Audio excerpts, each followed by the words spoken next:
பொதுமக்கள் சராசரி ஜனங்கள் ஒரு குழந்தை நொண்டியா பிறந்து போச்சுன்னா கடவுள் பாரு நான் எவ்வளவு கோயிலில் போய் கும்பிட்றேன் என் குழந்தை நொண்டியா போச்சுன்னு சபிக்கிறோம். ஒரு சில தாய்மார்கள் ஒரு சிலர் நம்ம எவ்வளவு ஒண்ணு என் குழந்தை குருடா போச்சு. இந்த குருடுக்கும் நொண்டிக்கும் கடவுளுக்கும் சம்பந்தமே இல்லை. இது அறியாமையில பேசுற விஷயங்கள். இது எல்லாமே நம்ம செய்த பாவ புண்ணியங்கள்.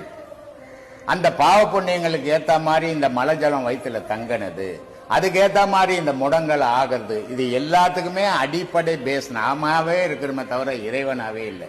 ஏன்னா இறைவனுடைய படைப்பு சுத்த படைப்பு, இறைவனுடைய படைப்பு புனித படைப்பு, இறைவனுடைய படைப்பு வெண்மை படைப்பு, இறைவனுடைய படைப்பு பக்தி படைப்பு. ஆனால் நம்ம இத்தனையும் தள்ளி போட்டு நம்ம வாழ்க்கையில நமக்கு கண்ணுக்கு பட்டதெல்லாம் நம்ம செய்யும் போது தீமைகள் நம்மளை வந்து சேருது. அந்த தீமைகளால ஏற்படுற விளைவுகள் குழந்தைகள் ஊனமாகவும், குழந்தைகள் வறுமையிலையும், குழந்தைகளுக்கு குரு